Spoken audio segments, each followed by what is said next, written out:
So for Braden Mann, came out of, oh my goodness, he was Texas A&M 6th-round draft pick in 2020. Yep, shout out to my 6th-round brother. To the New York Jets. It was there his first 3 seasons, 16 games rookie year, 10 games in 2021, 17 games last season. In terms of the number of punts, man, he had a lot of work his first season and a lot of work last season. 82 punts his rookie year, 83 punts last season. In terms of yards per punt, last year was at 46.9. His net, 40.8. Remember, we talk about net punting. That is the 40-yard mark is the bare minimum. That is the varsity cutoff line. And net punting is the punt along with how much return yard was off of that. So if it was a 50-yard punt, 10-yard return, it's a 40-yard net. Okay? So when you're talking about, the 40-yard net, he has had that the past 2 seasons, 41.6 in 2021, 40.8 this season. So we do like that part. In terms of punts inside the 20, he had 27 last season. In terms of touchbacks, he had 8. So pretty good in terms of getting those punts inside the 20 in certain capacities, and at the same time not having a very, very high amount of the touchbacks. So in terms of Braden, what is the knock on him? It's just the consistency part. With punters, we talk about placement, we talk about hang time. Those are some of the things very similar to what we talk about Presley Harvin. If we bring up Presley and his numbers, I'll pull them up because they are very similar low key. But that's the thing, man, when you're talking about Braden, his issue is just more so consistently doing it. So that was ultimately why they moved on from him. But for us, with Presley, this is going to be his competition. This is essentially a 1v1. Whoever wins this throughout the offseason will not more than likely, they will be the guy. I do think it's a good pickup, though, because this is a guy that does have a ton of in-stadium experience. He has had some, pretty good punts, but he also has some punts where he's sure he would want him back. And that's the thing where you're talking about those experiences. I do like the fact that we're going to have a guy that has been in this league a couple of years coming in to compete with Presley versus it being another rookie coming in. Because with rookies, it's just a different style of punting collegiately versus professionally. But this still is a scenario where Presley should win this. In my opinion, I think he should win this competition out. But Braden Mann is going to push him. And that's the part that we want because it's only going to make our roster a lot better. At least from my perspective. Yeah, apparently this dude was not a fan favorite with the Jets. They wanted him gone so bad. Actually, some of the threads I was reading, they said he cost them like 2 or 3 games or almost as much as the quarterbacks were last year. Because he put him in the wrong place, bro. He put some in them punts. Seen some shanks on there, too. Seen some, I think there was one kickoff. He was slipping, and he only kicked it like a 10 or 20-yard grounder. Yep. So, yeah, he's had some bad moments. I think it all starts off, too. This was back in 2020. He tackled the Rams punt returner who, if the Rams would have scored, this is when the Jets were 0-13. Yep. If the Rams would have scored, they probably would have won that game, and the Jets would have had the number 1 overall pick. Yeah. Mm-hmm.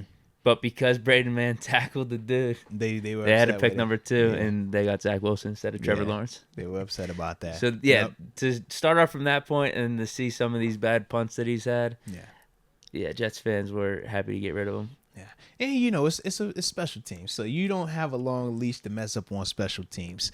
You start doing stuff like that, we don't even value you to the same extent as an offensive starter or a defensive starter. So your leash is a lot shorter, and rightfully so. But yeah, what you done brought up, that's legit, man. When teamers are costing you games, essentially, think about how we look at Marcus Allen. People was like. All because of him getting a couple penalties. We had that game in law. Yeah. I think we were up like 10 points and he did that penalty. But it's like, man, you get a couple of, one bonehead thing here or there. People look at you very differently when you're on special teams. So for Braden, that is very much a part of it. But I'm with you. In totality, I like the pickup because maybe him and the Jets, it's just like he needs a fresh start. Yeah. Because he had a few things bad happen up there and maybe they're never going to be able to look at him right. Mm-hmm.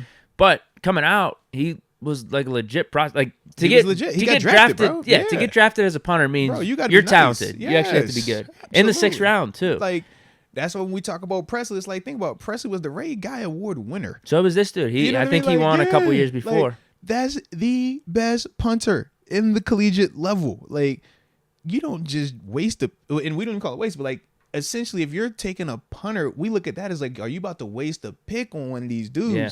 So if you're using a draft pick on a punter, you feel really good about this dude, man, from a talent perspective. Yeah, I feel like it's just good competition for Harvin because I'd say since we drafted him, a little bit underwhelming for his total career. But I will say this. I do think people are overblowing the negative from Presley's last year. I actually thought he was good for us last year. He had 2 or 3 bad shanks or like really bad punts. But outside of that, I thought he was pretty consistent. We could rely on him. It was more so the residual. From the rookie year. It's kind of like we talk about with Deontay. Deontay can come out here next season and drop the ball 2 times, but it's going to feel like 5 solely based on the career. You're right. If Pickens drop one in, yeah. it's like whatever. No one's going to trip on Pickens dropping. As soon as Deontay drops a pass this season, we're going to be like, oh, here he goes. Like, and it's like, no. But that's the residual part. So for Presley, one bad punt this year, all of our minds go back to every bad punt that he's had throughout his time here. And is that fair? No, but that's just how life is. Like, we get it, you know? So to me, I just think for Presley, he's going to always deal with that, especially while he's playing in Pittsburgh. It was kind of like what we talked about even with Jordan Berry. Remember his final year here when him and Prescott are competing, and people were... Barry outplayed him. And people were like, nah, man, Barry sucks. And it's like, no. And then we look at Barry in Minnesota. That first, like, no, Barry didn't went up there and done what he's supposed to do again. And that was just the residual part of it. It's one of them things, man, it's the gift and the curse of playing at the same spot for multiple years. People remember. They can remember your great moments, but they also remember the moments where you're just like, I want to rip my hair out. And for those guys, they play positions where it is highlighted. When you're the punter, that's like playing quarterback. You have a bad punt, that's like throwing a pick. We're going to remember it. Yeah, if you're a punter, you actually don't want to be remembered, really. Right, yeah. Unless you're like, you remember for always having, like, unless you're Tucker. Yeah, unless you're like Vinatieri or yeah. Tucker, you're hitting the game winners and stuff. But outside of that, you don't want to be remembered that much. The dudes we talk about, you just want to know, okay, we can always count on him for 40, 45 yarders. That's it. You remember all the bad ones, man. Like Sean Sweezum. Think about it. Not memorable at all, but you could always throw him out there. He was going to make kicks. He was so accurate. So consistent. He felt good about it. Yeah. You're absolutely right, man.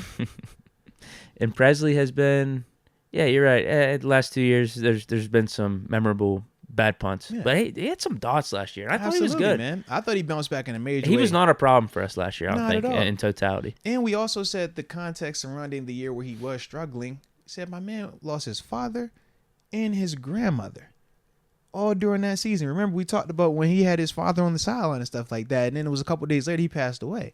And this was all while being a rookie, all while having expectations of being a draft pick. So it was a lot at play, not making excuses, but it is the context. But that's just the professional element. And we talk with Coach Tomlin about seeking comfort. It's like, yes, that is all legit. But in terms of the game, nobody cares. They don't. You got to still go out there and execute. And it, like I said, it makes your mind warped in terms of how you have to like shut off emotions. But that was very much at play for him. And now we saw a year removed from that where it was able for him to have some normalcy. Talk on the week, it was like, yo, he has normalcy. Now it's like, you know what I mean? You're getting better. You're just more confident in everything surrounding you. And it's not as fresh either, you know? I'm not saying that the pain of losing somebody ever goes away, but it's just not as fresh. You know, so I just think for him, that does help him out, so to speak. And that's the part where I'm just like, I like the competition for him because I don't think it's ever a talent thing with Presley. Presley has a heck of a leg. He has beautiful accuracy. And I've seen him do all the things that we want him to do. But in terms of getting him more consistent, sometimes you need that person chasing you. Sometimes you need tighten up a little bit. Yeah, that person to make you look over your shoulder, so to speak. Because if you don't have that, then what is the true pressure that you're feeling? Yeah, you might tell me we'll replace you. You might tell me we'll sign somebody. But if he's not here, it's all words, sir. It's lip service, you know? But when that dude is actually here and he's like, man, I done started for 3 years as the punter. I done played in this league. I done some things. It's different. Now you like, bro, I got to prove it. Okay, you here. You really think you like that? We got 2 Ray Guy Award winners. It's like, you think you like that? Okay, well, bet. Let's go see. Let's go to the deep end and who's going to come out of this thing. And that's what you want. That's the switch you're trying to get Presley to hit. Or you trying to see if Braden can hit that. For Braden, what you spending to him? Hey, bro, man, the Jets ain't want you, man. They drafted you and gave up on you in 3 years. They got everybody thinking you terrible out here. We taking a chance on you. But hey, this dude right here, I don't know if you can be able to get him, baby, because he Ray got too. And he homegrown. He full blood. How you feel about that? All right, say less then. Say less. You say he homegrown? Why? That's mine then. I'm going to put that homegrown head on my mantle. You think Tomlin's using that full blood phrase? I don't know, but I know for me, I ain't think of full blood and not full blood. When I came here, though, I was like, they say, oh, he's drafted, so that's his spot. He's been here. I'm like, all right. Well, they say homegrown instead of full blood. We about to have some Steeler heads over here because I'm going to get me a jersey. That's what you're saying. I'm going to get me a jersey. Oh, all 5 of y'all was here before? One of y'all going to be going home sad because I'm going to get mine. And for Braden or Presley, somebody's going to have that mindset. And one of them's going to come out of there. 2 dogs, 1 bone. Somebody coming out that thing. Your confidence better be right, baby. That's all I'm saying. Yeah. But shout out to him, though, man. Like I said, I do like the move for both of these dudes, though, for Braden and for Press. I think it's only going to be a benefit from this, man. Again, going back to what I've said multiple weeks here in a row, I don't think we've really made a bad move. Yeah. There's another, good. Like every move we make, this makes sense. Get the competition where we need it. We're getting the depth where we need it. We're upgrading certain positions where we need it.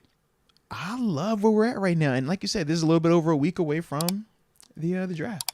Mm-hmm. So just another thing that we don't got to worry about right now.